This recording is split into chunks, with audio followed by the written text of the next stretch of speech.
తిరుమల తిరుపతి దేవస్థానం ధర్మకర్తల మండలి చైర్మన్ సభ్యులు నియామకం జరిగిన తర్వాత భక్తుల సౌకర్యార్థం అనేక మంచి నిర్ణయాలు తీసుకుంటూ మొన్న బ్రహ్మోత్సవాలు కానీ వైకుంఠ ఏకాదశి ద్వాదశి అదేవిధంగా తిరుచానూరు పద్మావతి అమ్మవారి బ్రహ్మోత్సవాలు కానీ ఎంతో వైభవంగా నిర్వహించి భక్తులందరికీ కూడా దర్శన భాగ్యం కల్పించారండి.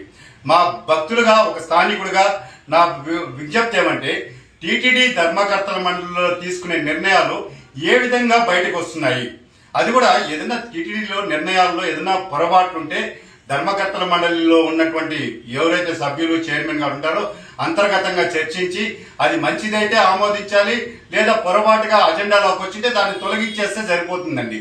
అలా కాకుండా ఈరోజు మీడియాకి లీకులు ఇవ్వడం వలన టీటీడీ ప్రతిష్ట దెబ్బతింటుంది, కూటమి మీద భక్తులలో అపనమ్మకం ఏర్పడుతుంది. నేను ఒకటే డిమాండ్ చేస్తున్నాను, అసలు టీటీడీ బోర్డులో లీక్ వీరుడు ఎవరు? దీని మీద టీటీడీ విజిలెన్స్ అధికారులు నిఘా సంస్థలు దృష్టి సారించాలి.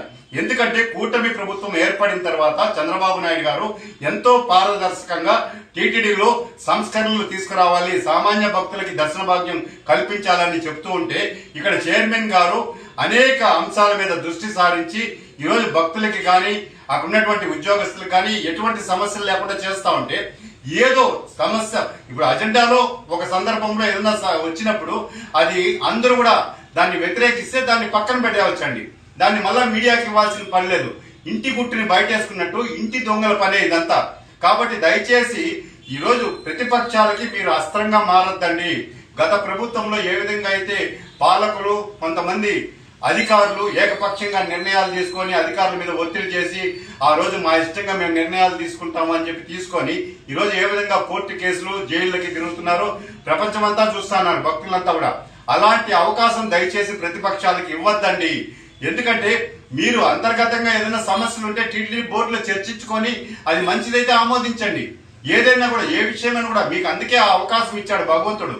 అలా కాకుండా వ్యక్తిగతంగా ఏదో స్వార్థ రాజకీయ ప్రయోజనాల కోసం మనం బయటకి ఇచ్చేసి బయట పత్రికల్లో వచ్చేది ఆ పత్రికల్లో చూసి అసలు కూటమి ప్రభుత్వం మీద భక్తులలో అపనమ్మకం ఏర్పడుతుందండి. దయచేసి టీటీడీ ఉన్నతాధికారులు టీటీడీ ధర్మకర్తల మండలికి నేను విజ్ఞప్తి చేస్తున్నా, సమస్యలుంటే మీరు అంతర్గతంగా చర్చించుకొని భక్తులు మెచ్చే విధంగా మీరు పరిపాలన కొనసాగించాలని చెప్పని భగవంతుని ఆశీస్సులతో ధర్మకర్తల మండలి సమావేశాల్లో ఆయన్ని ఒకసారి గోవిందనామ స్మరణతో మీరు ఏ కార్యక్రమమైనా తలపెట్టాలి తప్ప వ్యక్తిగతంగా స్వార్థ రాజకీయాల కోసం మనం అంతర్గత వ్యవహారాన్ని బయట వేసుకుంటే భగవంతుని తీసుకొచ్చి రోడ్లో పెట్టేట్టు అయిపోతుందండి. ప్రతిరోజు కూడా ఏదో ఒక విషయంగా పత్రికల్లో టీవీల్లో చూసిన భక్తులంతా కూడా ఆందోళన చెందుతున్నారు. దయచేసి ఇలాంటి వాటికి ఫుల్ స్టాప్